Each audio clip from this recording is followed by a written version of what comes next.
nafsahu. Jadi dia menyesali, menyalahkan dirinya. Oleh karena itu dinamakan nafsu lawamah. Karena itu tidak bisa keluar karena masih ada nafsu syahwatnya di sana. Masih ada nafsu syahwatnya yang akan menyuruh dia untuk berbuat jahat. Jadi kalau ada orang Anda lihat rajin salat, rajin puasa, tapi setelah besok dia mencuri, itu artinya dia lawamah. Itu. Hari ini dia baik sekali. Pokoknya Anda makan coto, bakso dan semuanya gratis. Besok-besok lagi bertengkar sama Anda. Itu. Berarti dia lawamah. Karena masih ada nafsu-nafsu yang menyuruh berbuat kejahatan yang sifatnya fatal. Itu. Betul. Ada kita susah terhindar dari keburukan, dari kesalahan, tetapi ada kesalahan kelas ringan. Ada kesalahan kelas berat yang dilakukan oleh nafsu ammarah dengan nafsu lawamah.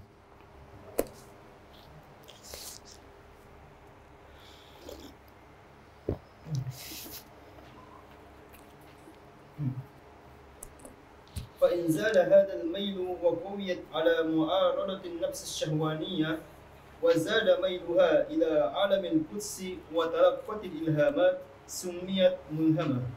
Jadi jika manusia terus-menerus melakukan jihad yang namanya mujahadatun nafs atau jihadul akbar, perpindahan dari bergelimpangan dosa kemudian menuju ke nafsu lawamah, dia baik-baik saja, tiba-tiba dia tidak bisa hindari dia untuk berbuat jahat. Itu lawamah. Kemudian menyesal, astagfirullah, kenapa begini, ya Allah, ya Rabb. Itu lawamah. Tetapi dia berusaha terus memperbaiki dirinya dengan cara ikut pengajian, ikut orang-orang yang saleh, bergaul dengan orang-orang yang baik, berbagai bentuk kebaikan dia lakukan. Karena sebuah kebaikan itu punya nur. Itulah nur inilah yang akan menghilangkan noda-noda yang ada di dalam hati. Itu menghapus sedikit demi sedikit. Jadi kalau berhasil berjuang melawan hawa nafsunya, saya sudah berniat belajar. Terus ada tidak usah belajar. Hari ini istirahat saja. Itu. Atau tidak usah pergi belajar, pergi saya salat sunat. Sama-sama kebaikan. Itu. Jadi Anda iya tidak Anda berhasil mengalahkan nafsu Anda, berarti Anda ada peningkatan. Itu ada peningkatan. Karena itu tadi namanya mulhamah. Jadi manusia kalau berusaha itu akan terakki, naik derajatnya. Ketika dia menghadapi masalah, saya mau puasa Senin Kamis. Puasa Senin Kamis tidak usah. Orang juga tidak ada yang puasa. Tidak ada yang puasa Senin Kamis. Masa kamu puasa sendiri Senin Kamis? Itu. Apalagi sekarang ini sebentar ada acara di KKS, ada coto. Hari ini ada acara di Yadi, juga ada bakso di sana, terus di sana ada undangan dan sebagainya. Kenapa membuang-buang rezeki yang banyak itu? Itu. Jadi di sini akan terjadi perang antara nafsu itu, nafsu sendiri itu. Jadi di sinilah fa'alhama fujurha wa taqwaha. Ada ilham dari Allah untuk mengatasi, menginformasikan ini baik, ini buruk. Fa'alhama fujurha wa taqwaha. Dia mengatakan ini baik, ini buruk. Dia tahu bahwasanya tidak puasa itu tidak baik, itu pengaruh syaitan dan sebagainya. Itu pengaruh nafsu. Dan berpuasa itu baik. Itu ada ilham. Jadi dia bisa membedakan ini baik, ini buruk dan sebagainya. Maka saat ini namanya nafsu mulhamah. Yang pertama syahwat tadi itu tidak ada apa-apa. Pokoknya dia datang, ada orang tempelin. Kenapa? Tidak ada apa-apanya. Itu syahwat namanya. Itu. Begitu melihat ada orang simpan tasnya karena pergi wudu, langsung saja diambil. Bawa lari, selesai masalah. Walaupun tidak ada penyesalan, tidak kenapa dan sebagainya. Itu ammaratun bisu. Itu. Setelah dia sadar sedikit, Karena ikut belajar, astagfirullah, tidak boleh mengambil barangnya orang dan sebagainya. Nah, itu. Dia sudah sadar di sini. Dia sudah salat apa dan sebagainya. Tetapi belum bisa meninggalkan secara total. Itu. Jadi masih ada penyesalan. Itu namanya lawama. Tetapi ketika dia mau berbuat jahat, itu ada ilham yang datang. Memberitahukan ini baik, ini buruk. Allah memuliakan hasil usahanya untuk meningkat dari nafsul ammara ke lawama ke mulhama. Saya ambil atau tidak? Atau pokoknya dia tipu orang ini atau diambil haknya orang. Gitu. Jadi ada aba-aba dari dalam mengatakan ini baik, ini yang buruk, ini yang harus kau lakukan, ini yang harus kau tempuh. Itu. Orang yang sudah sampai nafsu ketiga ini, semua yang dia lakukan itu tahu ini baik, ini tidak baik. Tetapi di situ sampai di situ saja. Apakah dia kerjakan kebaikan atau keburukan tergantung usahanya menaklukkan hawa nafsu. Tetapi ada aba-aba. Yang kedua tadi tidak ada aba-aba. Pokoknya dia saja lakukan dan sebagainya. Ini sudah ada ilham dari Allah Subhanahu wa taala, fa'alhamaha fujuraha wa taqwaha. Kalau perang ini sedang berkecamuk, tidak bagus, tapi dia lakukan atau tidak, itu berimbang. Tetapi dia tahu, sama kita semua. Anda tahu malas itu tidak baik dan tahu, tetapi kita masih lakukan. Itu karena berarti kita dikalahkan oleh ini nafsu, tarikan daya tarik nafsu itu masih ada di sana. Itu jadi ketika kita tidak bisa melewati nafsu ini, itu nafsu mulhama. Itu nafsu mulhama hanya bisa membedakan ini A, ini B, buruk, ini tidak buruk. Jadi itu kata Ibnu Athaillah Sakandari, jika ini Anda melakukan sesuatu itu ada panggilan telepon hatib dari dalam. Ada telepon dari Allah. Halo. Yang sebelah kiri itu tidak bagus, yang sebelah kanan bagus. Seperti dalam hati. Itu ada telepon langsung dari Allah sehingga kita mengetahui ini baik, ini tidak baik. Setelah itu sudah selesai. Allah mengatakan, saya cuma beritahukan saja, terserah kamu apa. Itu. Jadi kadang orang dia tahu ini baik tapi dia kerjakan keburukan. Kita semua pernah melakukan seperti itu. Ada juga setelah dia mengetahui, dia berusaha mengalahkan nafsunya dan dia lakukan kebaikan. Setelah dia melakukan kebaikan, muncullah kada aflah man zakkaha kada khaba man dassaha. Karena tadi ini ada informasi yang sebelah kanan baik, yang sebelah kiri tidak baik. Tetapi dia mengerjakan sebelah kanan, aflaha. Karena zakkaha dia membersihkan dirinya dengan mengerjakan kebaikan. Tetapi kalau dia ke kiri mengerjakan yang tidak baik, wa kada khaba man dassaha. Dia merugi orang yang mengotori nafsunya. Berarti dia berbuat jahat, keburukan, tentu nafsunya semakin kuat. Nafsu jahatnya semakin kuat.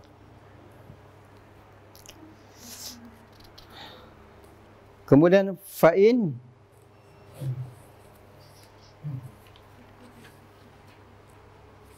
sakana iftirabuha wa lam yabqa lin nafsi ash-shahwaniyah hukmun aslan wa nasiyat ash-shahawat bil kulliyah summiyat mutma'innah. Jadi setelah pertempuran tadi, ia tidak ke kiri ke kanan, puasa tidak, belajar tidak. Itu ada di ilham. Allah telepon dari Allah, halo imam, yang sebelah kanan itu bagus, sebelah kiri tidak bagus.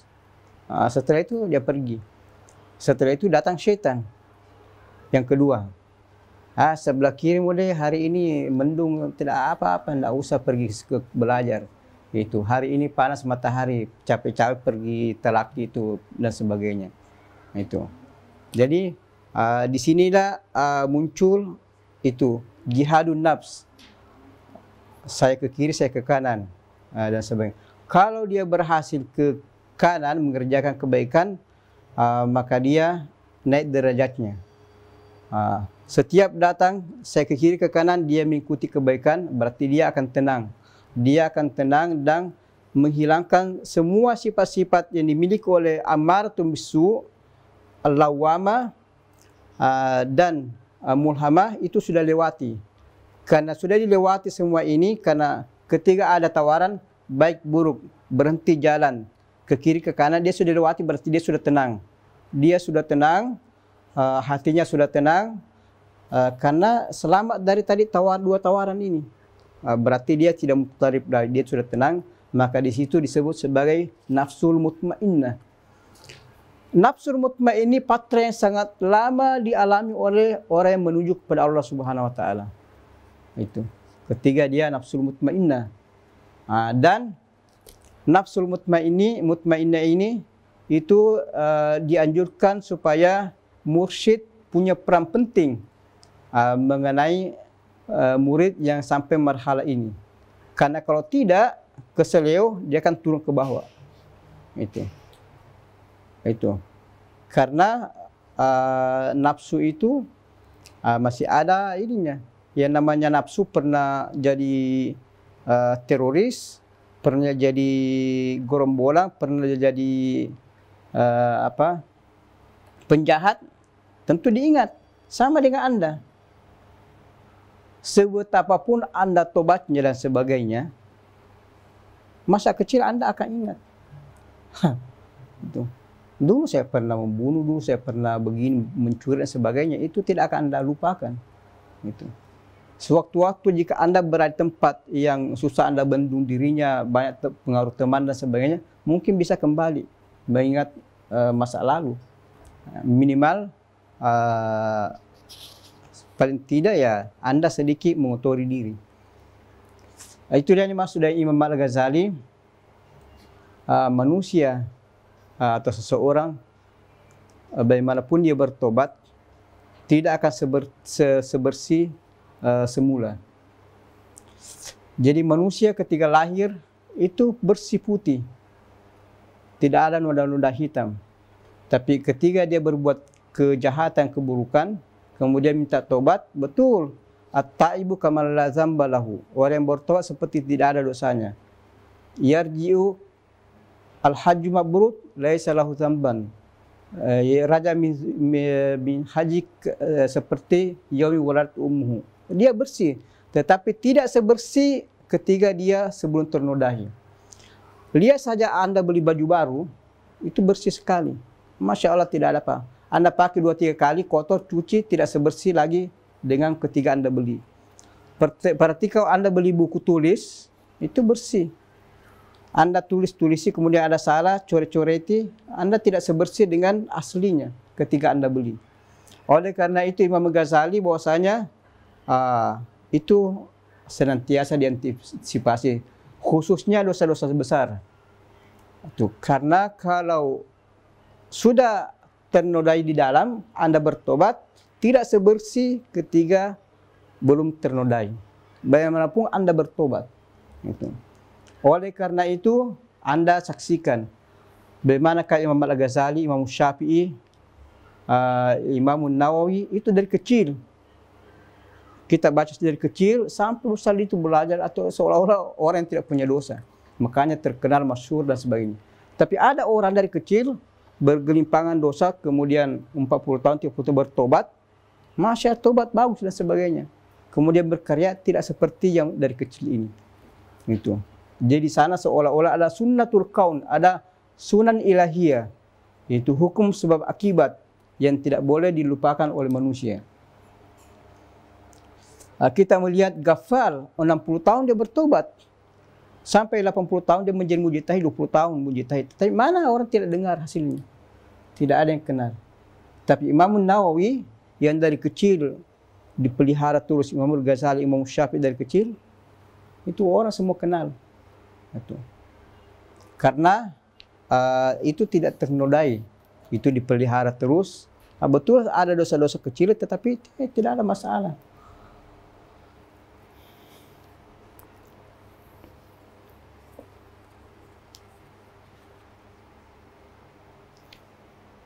Kemudian فإن تركت عن هذا وسقطت المقامات من عينها وفنيت عن جميع مراداتها سميت راضية. Jadi jika nafsu ini atau orang berada dalam level keempat ini mutmainnah, mutmainnah ini bisa diistilahkan dengan orang yang ikhlas. Dari perkataan ulama mengatakan, kullun nas halikun, semua manusia binasa. Illal alimun, kecuali orang yang berilmu. Wal alimuna halikum illal amilun, orang yang berilmu binasa kecuali yang mengamalkan ilmunya. Wal amiluna halikun illal mukhlisun, ia mengamalkan juga binasa kecuali orang yang ikhlas. Wal mukhlisuna ala khatarin syadid, dan orang yang ikhlas dalam kondisi keadaan yang sangat berbahaya. Kenapa orang kalau ikhlas sedikit-sedikit dia melihat kepada amalnya? Saya ini akhirnya tidak sadari dirinya kalau dia akan ria. Kenapa? Selalu melihat kepada amal perbuatannya. Itu. Oleh karena itu berbahaya. Juga ketika orang berada di nafsul mutmainnah, itu mursyid tarekat itu punya pengaruh bagaimana dia betul-betul mengawasi dan muridnya ini supaya bisa naik derajat. Itu sangat dibutuhkan. Kenapa? Mahalul zillatul qadam, seperti orang yang mukhlis ala khatarin syadid. Tetapi kalau orang yang berada nafsul mutmainnah ini berusaha, kemudian semua yang terjadi di dunia ini dia bekerja tawakal Allah. Kemudian mau jenyalah bismillah, kita belajar tawakal Allah. Setelah belajar selesai ikut ujian, ialah salimil amra ilallah. Turun natijah, mau ke kiri mau ke kanan, selama dia mengatakan salimil amra ilallah, tidak ada ikhtiar. Keluar natijah merah atau kuning, iya atau tidak, naik atau tidak, reda dengan keputusan Allah. Semua yang terjadi di dunia ini tidak akan terjadi di luar kehendak Allah. Dia reda. Itu. Dia sudah reda bahwasanya semua yang akan datang dan yang telah lalu, yang saya ketahui, yang saya tidak ketahui, yang saya lihat, yang saya tidak, saya sudah raditu ya Rab. Itu. Kenapa? Tidak mungkin terjadi sesuatu di luar kehendak Allah. Tidak ada yang terjadi di luar pilihan Allah Subhanahu wa taala. Betul kita punya pilihan. Saya mau lulus. Anda bekerja, kita belajar, saya mau lulus. Saya ikut muhadarah, punya tarhis, belajar, itu pilihan saya mau lulus. Setelah selesai belajar, selesai imtihan, besok hari ini hari terakhir, alhamdulillah, itu harapan kita lulus. Ada itu pilihan kita, semua mau lulus. Kalau perlu semuanya mumtaz supaya dapat minha atau baitul zakat. Itu kehendak dalam pilihan kita. Kemudian Allah juga punya pilihan. Di sini ada dua kehendak, ada dua pilihan manusia, mahasiswa dengan ada pilihan Allah Subhanahu wa taala. Dua pilihan ini, siapakah di antara dua pilihan atau kehendak ini yang akan terjadi? Itu. Tidak ada jalan lain dan tidak ada tawar-menawar, tidak ada mukarana, pasti pilihan Allah yang terjadi. Oleh karena itu ketika manusia berusaha, di akhir usahanya salimil amra ilallah, yakni salimil amra ilallah, ya Allah saya serahkan kepadamu, saya cuma itu yang saya kerjakan, saya sudah lakukan ini, itu yang terbaik dan semua usaha saya, selebihnya saya serahkan kepadamu, saya tidak punya pilihan, kamu yang mengaturnya ya Rabb. Itu. Makanya dalam dunia tasawuf itu tidak ada pilihan. Itu. Jadi makam al-arif billah aulia tidak ada ikhtiar. Itu menafikan ikhtiar. Tetapi ada usaha, ada irada dan sebagainya. Tetapi ikhtiar tidak ada. Kenapa? Tidak ada yang terjadi kecuali pilihan Allah. Itu. Kita punya pilihan, Allah punya pilihan. Apakah pilihan Allah yang gol atau pilihan Allah yang gol? Tentu pilihan Allah yang gol. Itu. Kalau pilihan Anda tercapai, itu setelah dapat muafakah dari Allah, setelah ikhtiar Allah sejalan dengan ikhtiar Anda. Berarti ujung-ujungnya semua ikhtiar pilihan Allah Subhanahu wa taala. Jadi semua yang terjadi setelah turunnya 3, dia reda. Kenapa? Itu pilihan Allah Subhanahu wa taala. Jadi tidak ada ini. Orang yang sudah sampai makam ini dia radia. Itu. Oleh karenanya al-imanu bil qadri khairi wa syarri, apapun baik atau buruk, sesuai kehendak Allah tidak sesuai kehendak Anda, sesuai pilihan kita atau tidak sesuai dengan pilihan kita, dia sudah reda. Oleh karena itu dia naik ke makam ar-radia. Disebut dengan makam ar-radia.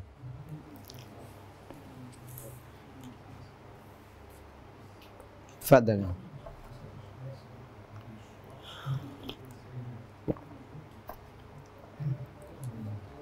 فإن زاد هذا الحال عليها سميت مرضية عند الحق والخلق.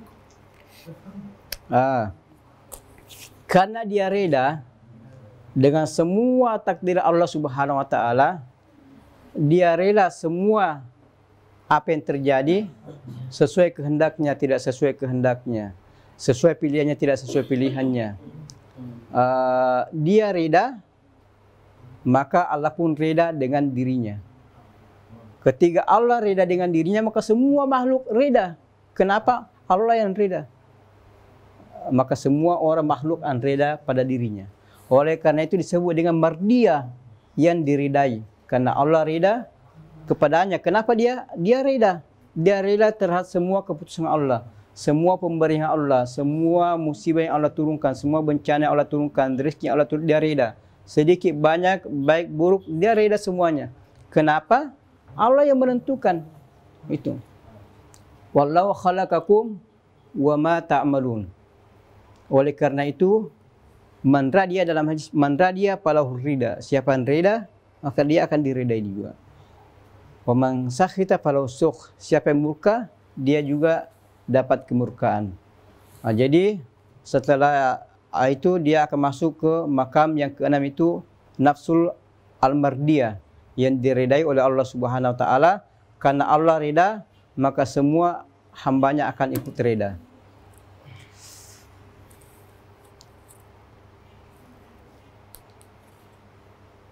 Kemudian فإن أمرت بالرجوع إلى العباد لإرشادهم وتكميلهم سميت كاملة. Jadi setelah melewati fase ini, dia reda, maka pun Allah reda baginya dan semua makhluk reda baginya. Di sini dia akan naik derajatnya menjadi nafsu al-kamilah. Tapi setelah radia ini, dan setiap nafsu punya warid, punya ilmu, setiap makam punya ilmu masing-masing, punya derajat. Jadi setelah dia mendapat ilmu waridat, Allah mengatakan kembali kepada manusia, beri petunjuk. Balighu anni walau ayah. Orang yang sampai level mardiyah, kemudian Allah perintahkan untuk memberikan risalah, menyampaikan apa yang Allah ajarkan, itu nafsu al-kamilah. Nafsu al-kamilah. Karena tidak semua orang, tidak semua wali itu diperintahkan untuk menyampaikan risalah. Seperti Nabi. Tidak semua Nabi itu adalah Rasul. Tetapi kalau dia sudah Rasul, akan diperintahkan untuk menyampaikan risalah. Tapi kalau Nabi tidak diperintahkan. Juga seperti ini. Jadi, tidak semua wali itu diperintahkan untuk menyampaikan risalah. Wali yang diperintahkan untuk menyampaikan risalah namanya Muhammadi. Makanya kita sering lihat ini tarekat Asyirah Muhammadiyah. Ada Muhammadiyah, artinya seperti Nabi Muhammad. Dia akan menyampaikan risalah di muka bumi ini. Ya, tapi kalau tidak, dia hanya ruhaniyat saja, tidak menyampaikan, namanya Ahmadi. Karena Ahmad itu dia di langit atau secara batin. Jadi ada khilafah batin, ada khilafah zahir. Jadi kalau dia diperintahkan untuk menyampaikan risalah, seperti para wali-wali. Imam Ghazali menulis Ihya Ulumuddin, Imam Qushairi Risalah Qushairiyah dan sebagainya, itu punya risalah semua. maka dikatakan Muhammadi. Tetapi yang tidak namanya Ahmadi. Itu. Jadi tidak ada tarikatnya, tidak ada juga risalah yang disampaikan, tapi terkenal dia sebagai wali, barin aulia. Berarti dia punya posisi di alam gaib. Ini namanya Ahmadi. Itu namanya Ahmadi. Jadi nafsul al-kamilah ini itulah yang sudah sampai di puncak. Jadi nafsu ini dikatakan bahwa Imam Ali karamallahu wajhu itu punya spesialis di bidang nafsu. Itu menguasai tentang nafsu. Jadi nafsu ini sangat berbahaya bagi manusia jika dibiarkan begitu saja. Tetapi jika ada usaha untuk memperbaiki, sama dengan kalau kita kecil. Kita kecil tidak bisa membaca, tidak bisa menulis. Anda tidak berusaha membaca, Anda tidak akan jadi buta huruf selama-lamanya. Itu butuh usaha dan sebagainya. Sama juga seperti ini. Itu harus ada usaha sedikit demi sedikit sampai akan mencapai nafsu al-kamilah. Nafsu al-kamilah ini, jadi roh ini condong kepada kebaikan, nafsu kepada keburukan. Kalau nafsu ini sampai nafsu al-kamilah, dia akan condong kepada kebaikan, maka roh dengan nafsu sama-sama kepada kebaikan. Itu. Jadi situlah tidak ada peluang syaitan lagi untuk masuk mengganggu orang seperti ini. Karena tidak ada lapangannya di sana. Itu. Jadi orang yang seperti ini sampai nafsul kamilah, dia akan memiliki nurun ala nur. Itu perpaduan antara hati dengan akal. Kemudian kita masuk mengenai masalah bayan ini, hujubin nafs. بيان حجب النفس واعلم أن بين العبد وربه 70 حجابا من ظلمة ونور وهي راجعة إلى العبد لأن الله تعالى لا يحجبه شيء. Jadi hijab yang ada pada nafsu ini itu ada 70 hijab. Setiap nafsu, al-ammarat 10, lawamah 10, mulhamah 10, mutmainnah 10, radiyah 10, mardiyah 10, al-kamilah 10. Jadi masing-masing 10 hijab yang akan dilewati oleh manusia untuk sampai kepada Allah Subhanahu wa taala. Dan semuanya kembali kepada diri manusia, kembali kepada nafsu. Karena Allah tidak punya hijab. Allah tidak ada yang hijabnya. Yang hijab itu adalah nafsu. Jadi ada Allah di atas, terus ada hamba. Itu sangat dekat. Itu bahkan tidak bisa digambarkan bagaimana Allah bisa berpisah dengan hambanya. Wa huwa ma'akum aina ma kuntum. Nahnu aqrabu ilaihi min hablil warid. Uzkuruni azkurkum. Semua ini gambaran bahwasanya Allah sangat dekat, seolah-olah tidak pernah berpisah dengan hambanya. Tetapi karena adanya hijab ini, itulah yang membuat kita jauh. Jadi jauh di sini bukan jauh masafa makan, bukan jauh karena tempat itu. Jadi jauh karena itu ada zulm, ada hijab, ada zulm. Itu. Jadi ada zulm. Itu. Bagaimana Anda membedakan antara ketika siang kemudian masuk malam?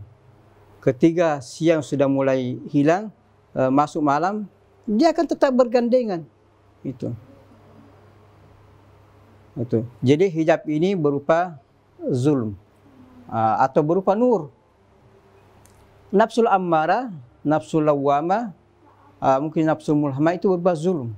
Tapi ketika mutmainnah radiyah mardiyah bukan lagi itu, tapi nur. Itu nur yang menjadi hijab. Kenapa orang berbuat kebaikan atau beribadah, kadang-kala dia melihat nur. Nur itu yang menjadi andalan baginya. Dia bergantung kepada nur tersebut. Jadi nur ini menjadi hijab baginya, tidak sampai kepada Allah. Yang kita sebut dengan multafitun la yasil.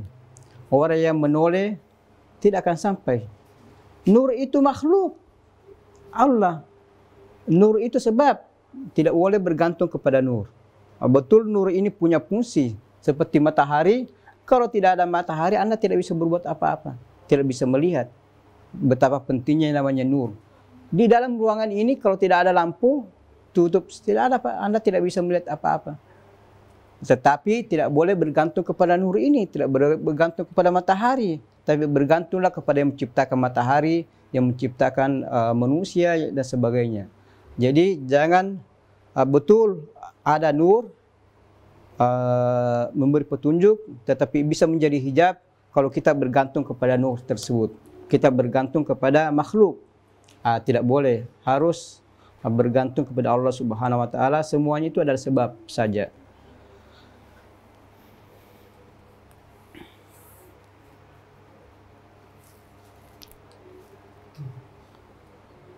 Kemudian wal muradu min al-hajb 'inda al-muhaqqiqin bu'dul munasabah fafham fa innahu daqiq. Jadi yang dimaksud dengan bu'dul munasabah bukan bu'dul makan atau masafah, bukan jarak. Itu dari rasa ke Haisabi itu jauh karena masafah, bukan seperti munasabah. Yaitu dosa yang Anda lakukan ini itu ada zulm. Itu zulm inilah yang akan menjadi memberikan noda hitam di dalam hati.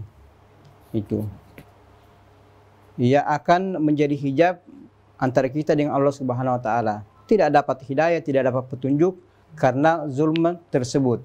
Jadi bukan masafah, tapi munasabah. Itu munasabati zulm yang menyebabkan kita tidak mendapat hidayah, petunjuk dari Allah Subhanahu wa taala.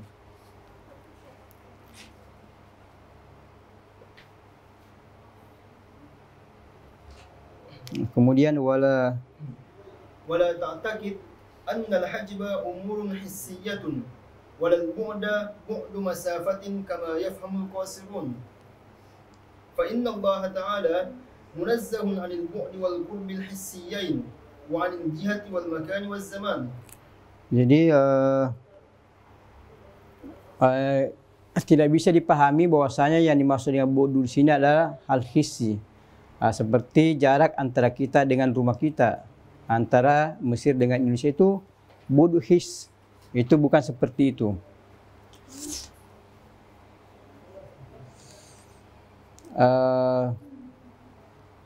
Jadi masafah ini bukan hissi karena Allah Subhanahu wa taala itu di luar zaman, di luar makan. Itu tidak diliputi waktu, tidak diliputi oleh zaman, sehingga jauh ini bukan jarak jauh, jarak tempuh atau jarak jauh hissi yang bisa dirasakan. Itu sama dengan manusia. Itu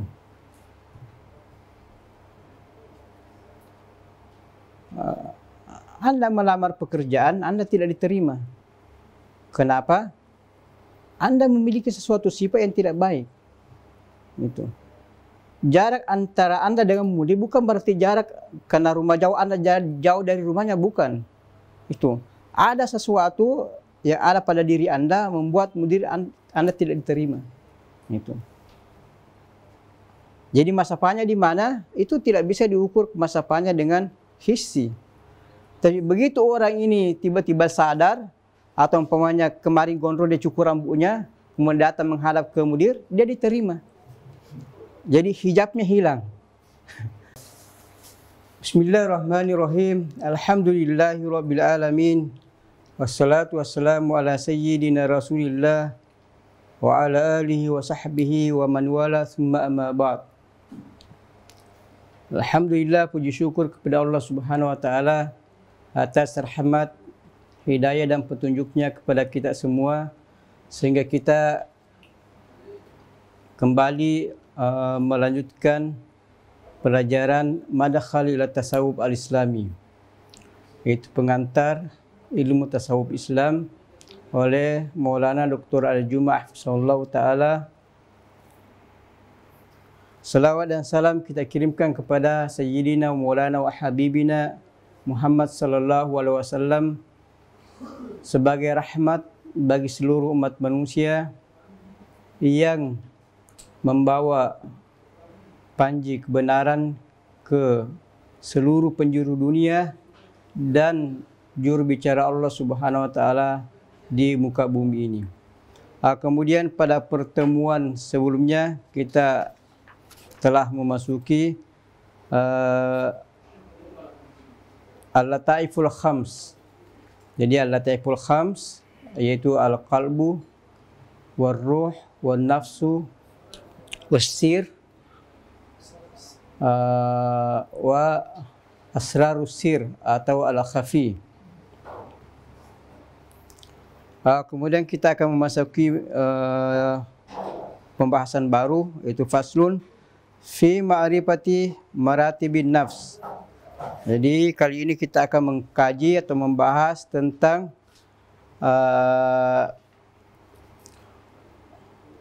pembagian atau derajat nafsu.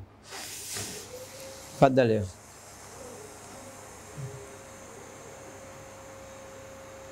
Bismillahirrahmanirrahim. Qala al-musannif rahimahullahu ta'ala wa nafa'ana Allahu bi 'ulumihi fid dharain amin. Faslun fi ma'rifati maratibin nafs. Ihtamma as-sadatu as-sufiyyah bi bayani mahiyatin nafsi wa anwa'iha.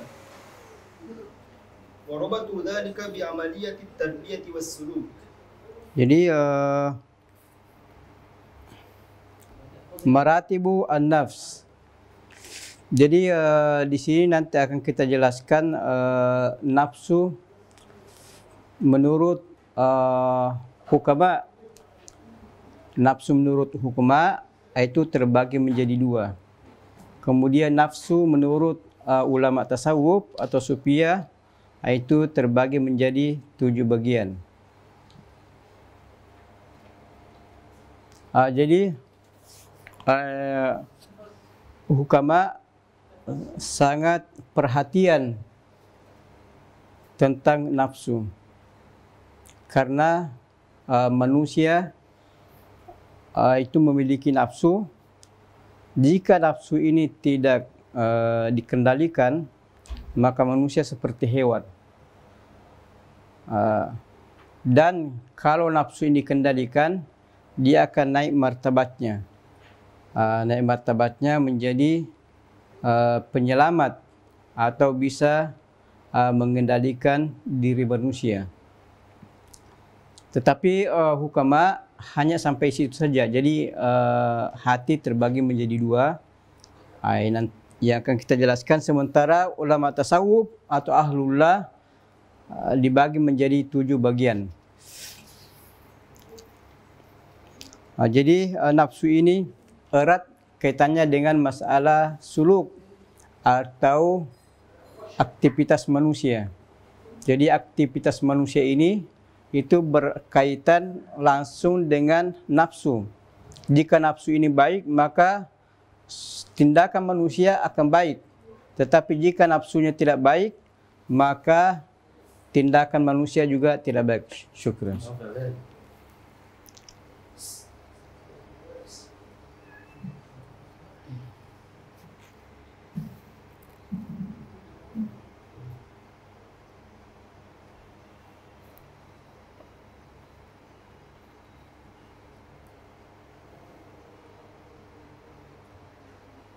Fadl. واستمدوا علومهم من علوم الوحي بالكتاب والسنة ومن التجربة الصوفية العملية التي يتوارثها العلماء الصالحون والأولياء عبر سلسلة الطريق. Jadi ulama tasawuf punya perhatian besar terhadap nafsu. Karena nafsu inilah yang akan mengendalikan diri manusia. Jika nafsu tidak dikendalikan, maka manusia tidak beda dengan hayawanat atau hewan. Tetapi jika nafsu ini mampu dikendalikan, maka manusia akan naik derajatnya dan akan menjadi mulia di sisi Allah Subhanahu wa taala. Oleh karena itu, nafsu ini setelah mereka adakan kajian terus pengamatan penelitian, itu diambil dari Al-Quran, Sunnah, kemudian pengalaman para ulama-ulama tasawuf sepanjang sejarah dalam mendidik atau jihad dengan hawa nafsu, sehingga mereka berhasil sampai ke derajat nafsu al-kamilah, yaitu derajat yang ketujuh bagi ulama tasawuf.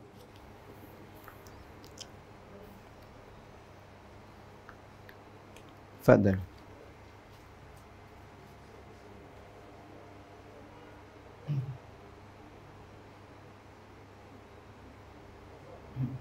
فمن خلال ممارسة التربية بالرياضة الروحية يتكشف للإنسان ترقيه وانتقاله عبر مراتب للنفس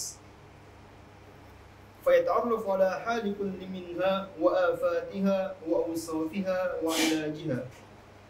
Jadi sepanjang perjalanan atau sepanjang sejarah para ulama tasawuf dalam mengamalkan Al-Quran dengan Sunnah, mereka mengalami berbagai macam tajribah tentang hawa nafsu. Jadi nafsu ini merupakan hijab.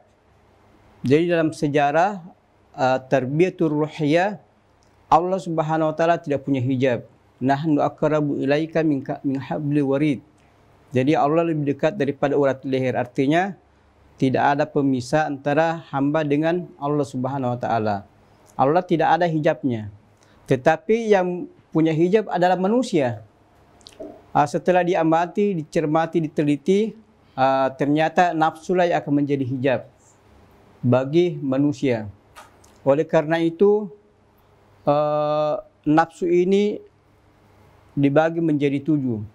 Karena mereka menemukan ada 70 hijab yang akan dilewati ketika manusia ingin berjalan menuju kepada Allah Subhanahu wa taala. Wa inna ila rabbikal muntaha.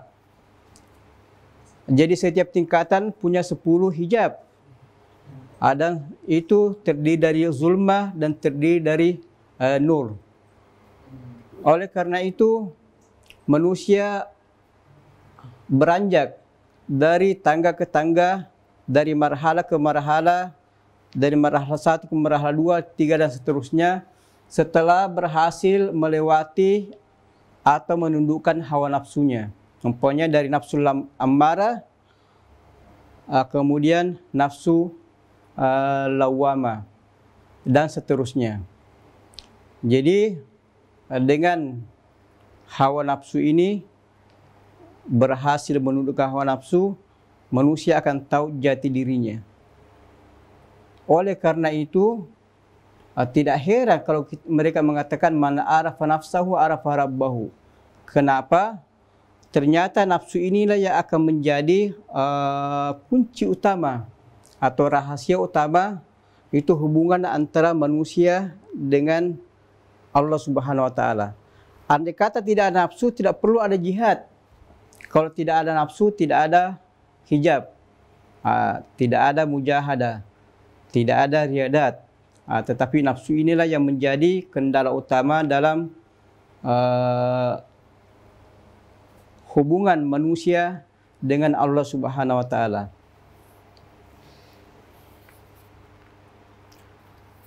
Jadi di situ mereka akan menyingkap apa tipu daya nafsu, apa kerja nafsu, terus sifat-sifat nafsu. Kemudian setelah itu bagaimana mengatasi nafsu tersebut. Itu sepanjang pengalaman mereka dalam memasuki dunia tasawuf. Nanti akan kita jelaskan seperti yang dialami oleh kibaril aulia, Sidi Abdul Qadir Al-Jailani, Sidi Abi Hasan Syadzili, Sidi Ahmad Rifai, Sidi Ibrahim Dasuki, Sidi Ahmad Badawi, Hujjatul Islam, Imam Al-Ghazali, Imam Al-Junaid, Imam Al-Qushairi, Muhyiddin Ibn Arabi dan sebagainya. Mereka semua punya tajribah, punya pengalaman berinteraksi dengan nafsu. Setelah itu mereka saya yakin-yakinnya bahwasanya nafsu ini punya sifat, punya tipu daya, punya pengaruh yang sangat jelek kepada diri manusia dan ada jalan untuk mengobatinya. Sehingga jika manusia berhasil melewati atau mengatasi nafsunya, dia akan sampai ke al-insan al-kamil, yang kita sebut sebagai al-insan al-kamil, yaitu mereka yang sudah sampai ke sana dengan menyandingkan antara hati dengan akal. Hati adalah nur, akal adalah nur. Setelah mereka berhasil mengalahkan nafsu, mereka nurun ala nur. Itulah yang disebut dengan al-insan al-kamil. Fadal.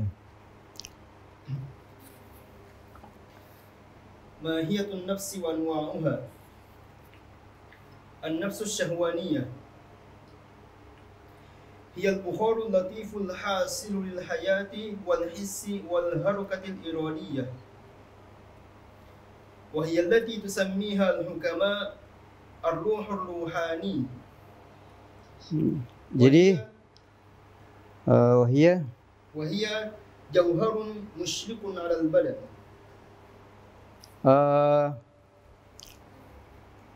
Hakikat daripada nafsu dan pembagiannya. Pertama, nafsu menurut hukama.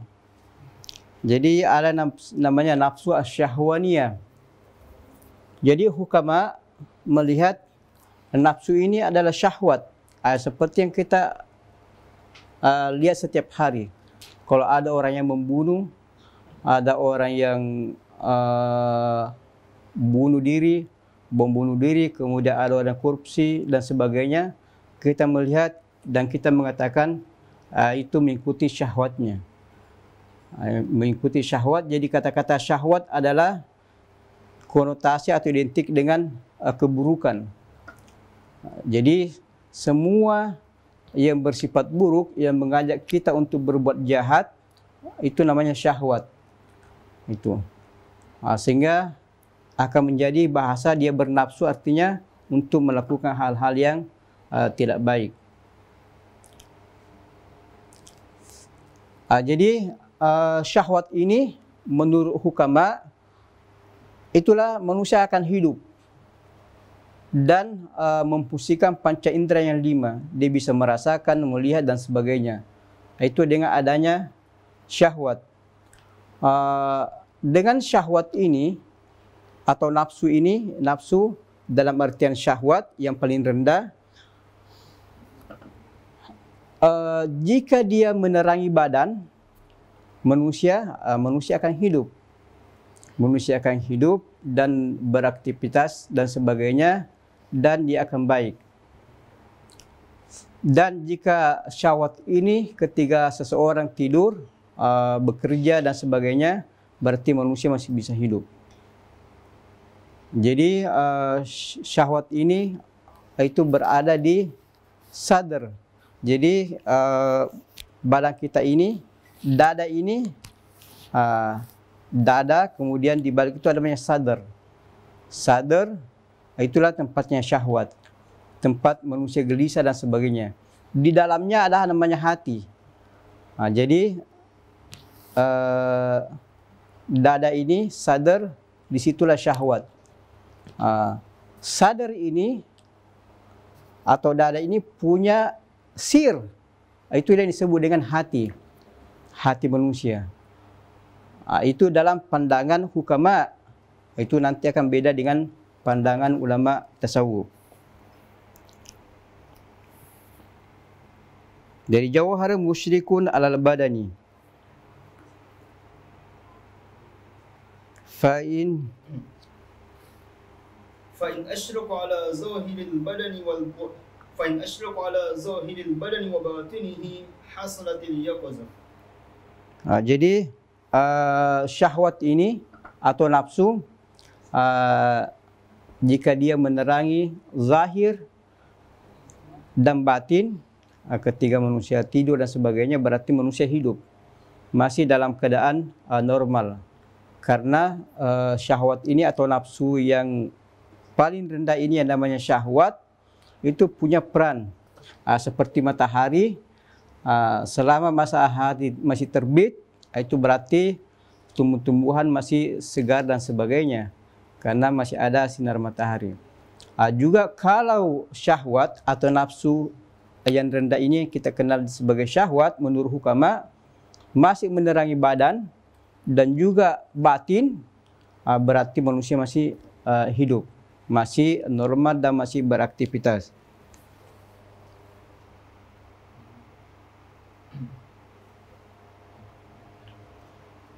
Wa in ashraqa ala batinil badani la ala zahirihi hasala an-nawm. Jadi kalau keduanya zahir batin berfungsi, manusia dia akan normal, sadar, dia yaqaza. Itu seperti manusia biasa. Tetapi kalau hanya menerangi batin saja, la ala zahiri hasala an-naum. Jadi ketika manusia tidur, badan ini tidak bergerak, dia istirahat total, dan syahwat ini akan berpengaruh, akan menerangi batin manusia dalam keadaan tidur karena jasad tidak berfungsi.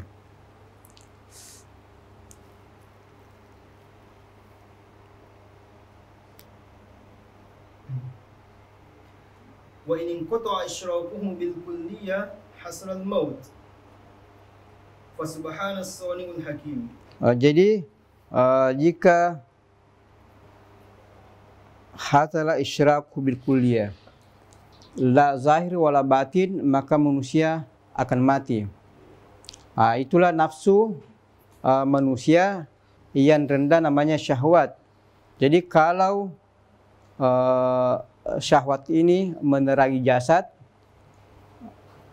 dan menerangi batin, manusia akan hidup normal dan sehat. Tetapi kalau tidak menerangi batin, berarti dia tidur. Manusia kalau tidur, jasad tidak berfungsi. Kecuali kalau nur daripada syahwat ini tidak ada sama sekali, berarti manusia sudah meninggal. Itu manusia sudah meninggal. Kalau dalam gaya tasawuf, itu namanya ruh. Jadi manusia, ruh kalau keluar berarti manusia sudah meninggal. Jadi di sini pandangan hukama dengan pandangan tasawuf beda. Kenapa kajian berbeda? Jadi hukama ini hanya memandang bagaimana alam ini. Alam itu objek kajiannya. Alam. Sementara ulama tasawuf, Anda tidak sampai di sana. Jadi hukama ini nafsu yang paling tinggi adalah kalau yang kita namakan dengan nafsu nafsu lawwama. Itu. Jadi hukama berhenti di nafsu lawwama. Itu. Ulama tasawuf enggak, dia memulai dari nafsu lawwama. Itu masih ada 6 nafsu yang akan dilewati. Karena beda kajiannya. Jadi satu mengkaji secara filosofis melalui akal, kemudian alam ini dan kajian-kajian diri manusia itu sendiri. Sementara ulama sufiyah itu lebih menggandengkan antara akal dengan hati dalam mengkaji masalah nafsu. Tentu tajribah masing-masing berbeda, pengalaman berbeda, maka hasil juga akan berbeda.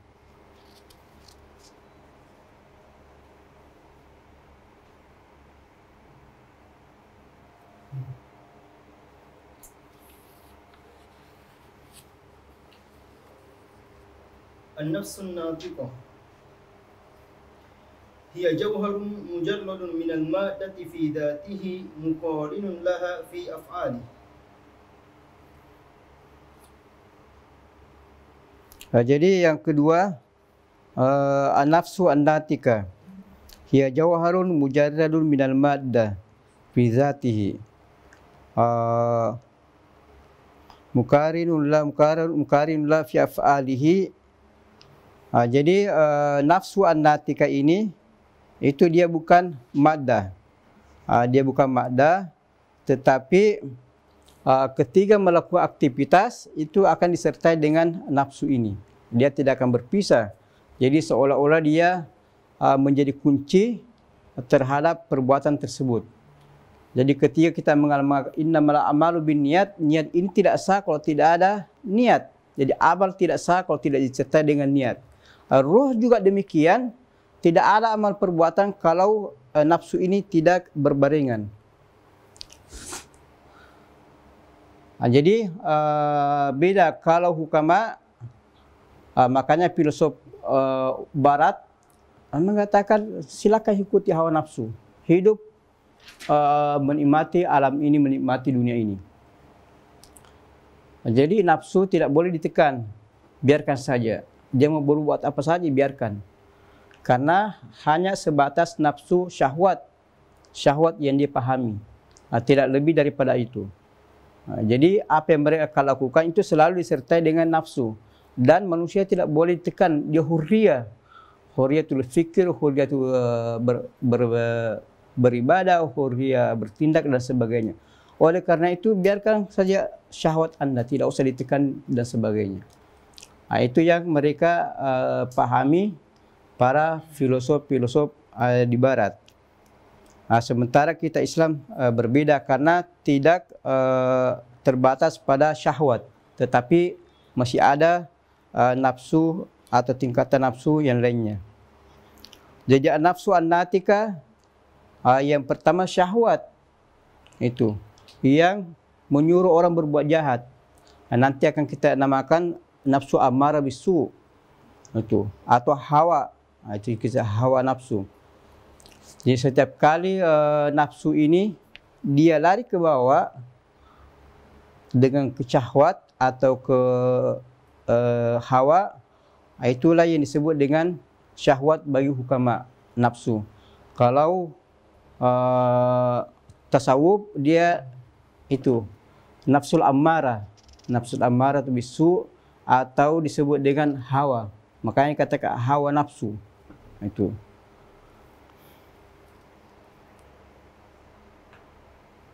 Jadi jauharun mujarradun anil maddah. Jadi jauhari ini dia tidak murakkab. Beda dengan jismun. Jismun itu murakkab. Itu jismu murakkab. Itu.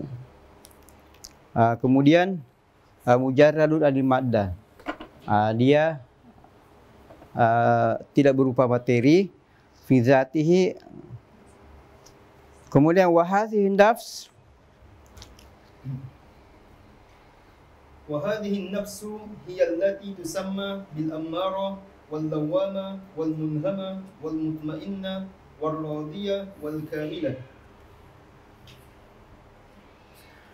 فكلما اتصفت بصفات سميت لأجل اتصافها بها لاسم من هذه الأسماء. Jadi nafsu an-natika. Jadi kalau dalam ini dunia tasawuf namanya nafsu an-natika, karena dia inti manusia, dia berbicara natika. Beda dengan tadi yang di atas, dia syahwat dalam pandangan hukama. Jadi hukama hanya melihat sebatas itu saja. Jadi kalau syahwat itu menerangi tubuh ini dan jasadnya, dia akan sadar dan sebagainya. Itu pandangan hukama. Tapi kalau dalam dunia tasawuf, ini nafsu terbagi menjadi 7 bagian. Jadi setiap nafsu itu punya hijab, 10 hijab, dan setiap nafsu punya sifat masing-masing.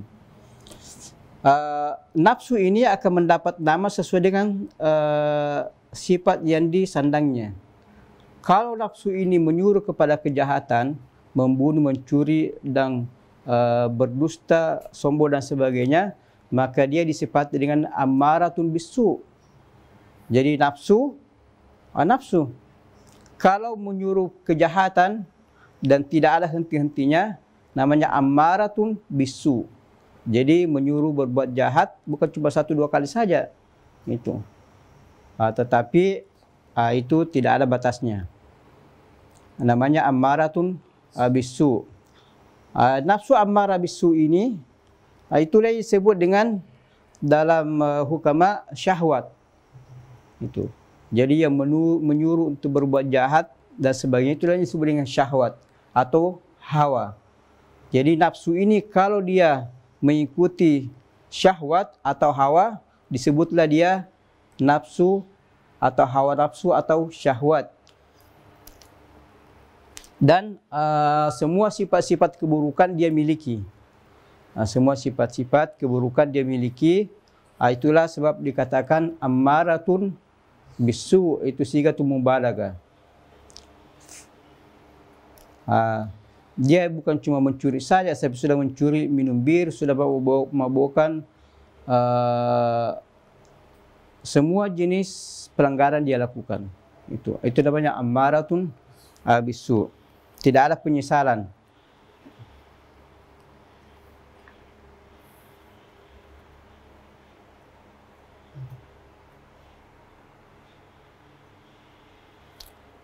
Kemudian fa'in صدقت النفس الشهوانية المذكورة آنفا وصارت تحت حكمها سميت أمارة. Jadi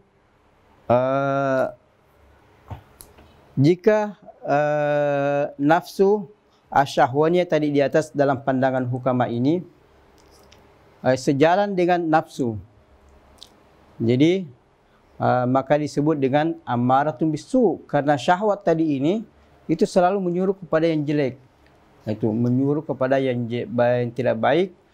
Jadi jika nafsu ini disifati dengan syahwat, maka dia namanya ammaratun bisu dalam pandangan tasawuf. Tapi dalam hukama mereka namakan syahwat. Itu bagi mereka namanya syahwat.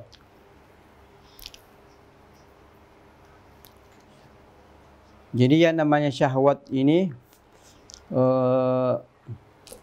semakin kuat fisik dan melemahnya rohaniat, itu syahwat semakin kuat. Oleh karena itu ulama, baik ulama-ulama syariat maupun ulama-ulama tasawuf, sangat memperhatikan hal ini. Jadi taklilut ta'ab, itu mengurangi makan. Coba perhatikan para petinju atau pemain gulat atau yang fisiknya kuat, itu sering sekali emosinya tidak bisa dikendalikan. Dan karena syahwatnya tinggi, karena itu amarah bisu.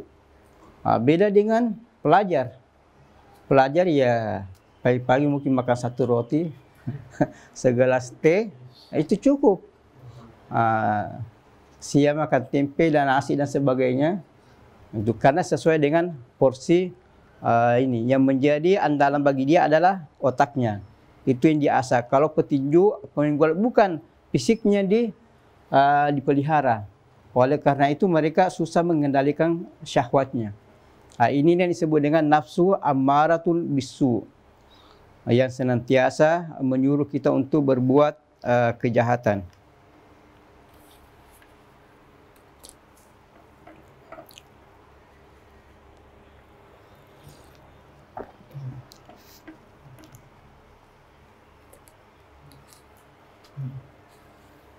وإن سكنت تحت الأمر التكليفي وأذعنت لاتباع الحق لكن بقي فيها ميل إلى الشهوات سميت لوامة. Nafsu atau syahwat tadi ini atau hawa yang tidak ada henti-hentinya menyuruhkan kepada keburukan, jika manusia berusaha bergaul dengan orang yang baik, kemudian pergi pengajian, dan dia akan tunduk kepada taklif, kepada syariat, dan mengamalkan syariat, dia akan berubah. Karena nafsu ini sangat-sangat berbahaya, tapi ada kebaikannya.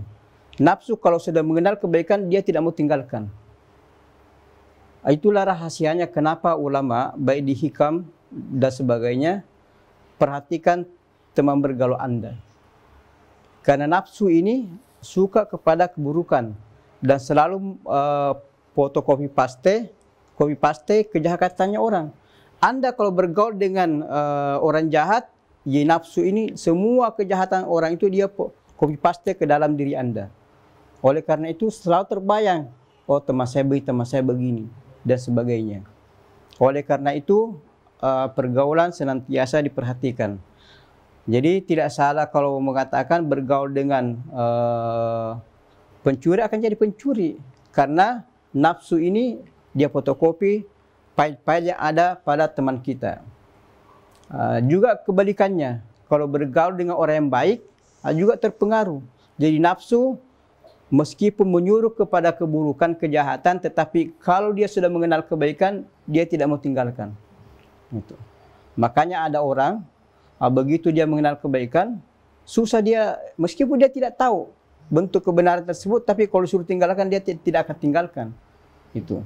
Jadi kadang kita menyaksikan ada orang nafsunya ammaratun bisu, dia syahwat atau hawa. Tetapi begitu kita mengajarkan kepada sesuatu kebaikan baginya, atau dia melihat orang berbuat baik, dia lakukan, itu tidak mau dia lepaskan. Karena itu sifatnya nafsu. Anda mau puasa, tidak usah puasa, nanti capek apa dan sebagainya, itu nafsu. Itu. Tapi ketika dia puasa, berhasil puasa, dia itu susah untuk meninggalkan lagi puasa. Itulah nafsu. Jadi nafsu ini betul-betul ini punya fungsi ganda. Fungsi ganda, jika dia buruk, dibiarkan, Anda akan hancur. Tetapi jika nafsu ini baik, itu bisa melampaui ruh. Itu. Jadi nafsu ini nanti akan kita jelaskan bagaimana peran dan fungsi nafsu itu sendiri.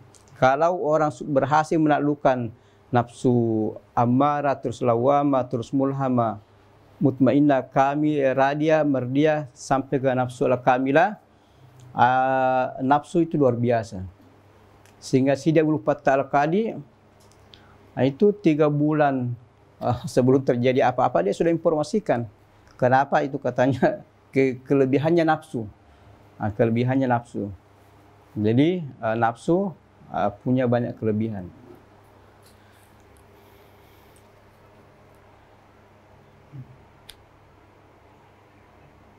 Jadi nafsu kalau dia mengikuti taklif, kemudian tentu semua bentuk-bentuk kebaikan yang dilakukan susah dilupakan. Tetapi bukan berarti spontan dia tinggalkan semua keburukan, tidak. Karena ini masih berpindah dari tangga 1 ke tangga 2. Masih ada sisa-sisa hawa nafsu, sisa-sisa nafsul ammarah atau syahwat atau hawa pada nafsul ammarah ini. Oleh karena itu kita melihat orang ini baik, tetapi kadang-kala juga tidak baik. Karena belum sepenuhnya dia meninggalkan nafsu ammarah bisu.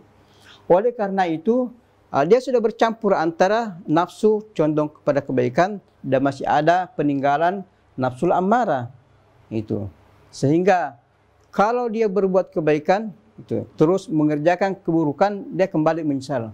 Astagfirullah, kenapa saya lakukan? Memang saya tidak mau bilang tidak mau begini, tidak mau lakukan, kenapa saya lakukan? Dia akan menyesal. Makanya ia lumu. Jadi tidak ada lagi hijab. Jadi hijab ini bukan hijab karena masalah hissiyah.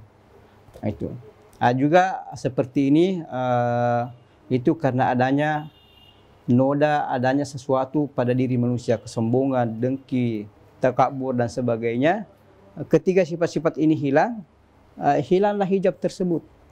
Itu. Sehingga dia mendapat hidayah, mendapat petunjuk, berpindah dari makam ke makam dan sebagainya.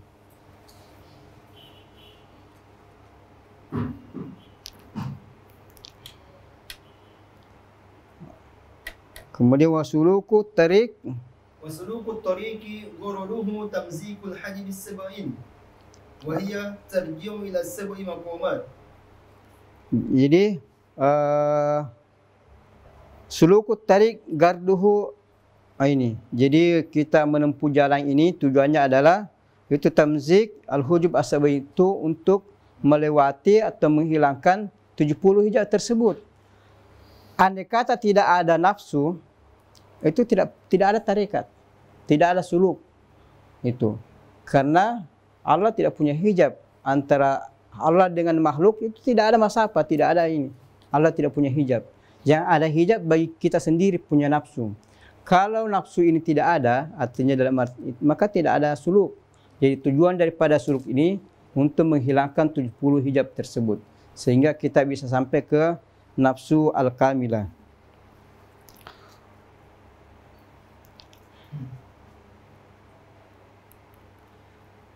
والنفس في كل مقام محجوبة بعشرة حجب. الحجاب الأول منها أكثر من الثاني، والثاني أكثر من الثالث، وهكذا إلى العاشر. Jadi nafsu ini setiap makam itu punya 10 hijab. Seperti tadi nafsul ammarah 10, lawamah 10, mutmainnah, mulhamah, mutmainnah, radiyah, mardiyah, dan kamilah. Semuanya punya 10 hijab. 3 pertama itu zulm, kemudian selebihnya nur yang menjadi hijab. Jika manusia berhasil untuk melewati hijab ini, maka dia akan sampai ke insan al-kamil, yaitu nurun ala nur. Jadi bayangkan saja, roh ini selalu condong ke akhirat. Itu selalu, makanya ada orang ada kebaikannya karena rohnya itu sewaktu-waktu muncul. Itu roh selalu menyuruh kepada kebaikan, condong ke akhirat. Kekurangan roh ada 2, itu suka jabatan dan ini pamer. Itu saja kekurangannya ruh. Selebihnya itu mia condong ke akhirat. Kebalikannya nafsu, itu condong ke dunia, condong ke keburukan. Tetapi kalau nafsu ini berhasil dikalahkan dan naik seperti ruh, bayangkan kita punya 2 senjata yang mengarah kepada kebaikan. Makanya ketika hijab ini terbuka, banyak orang yang kita saksikan, Masya Allah, alam mulk wal alam malakut terbuka baginya. Kenapa? Rohnya dengan nafsunya sama-sama ini. Jadi nafsunya sama dengan rohnya bersih sama-sama. Jadi setiap makam 10 ini itu. Yang pertama itu lebih berat kepada yang kedua dan seterusnya. Karena semakin kita lewati semakin ini mudah. Oleh karena itu nafsul ammarah senjata tawirnya adalah la ilaha illallah. Karena la ilaha illallah afdalu dzikir la ilaha illallah. Dan aswa'un nafsul ammarah. Makanya yang bisa menghadapi nafsul ammarah ini la ilaha illallah afdalu dzikir. Kalau yang lain itu tidak bisa. Itu. Makanya sangat berat. Oleh karena itu la ilaha illallah yang akan menundukkan nafsul ammarah ini dengan membaca la ilaha illallah sebanyak 100.000 kali. Setelah naik ke nafsul lawamah itu ringan-ringan sedikit karena sudah mengenal kebaikan meskipun belum tuntas. Disitulah tidak ada la ilaha, tinggal Allahnya saja. Allah dibaca 100.000 dan seterusnya sampai al-usul as-sab'ah, karena 7 makam dalam nafsu yang akan kita lewati. Kemudian وكذا كل حجاب في كل نفس أكثر من حجب النفس التي بعدها وهكذا إلى النفس السابعة. Demikian jadi setiap nafsu ini tingkatan makam yang berbeda-beda. Yang pertama tentu lebih berat dari seterusnya dan seterusnya dan seterusnya.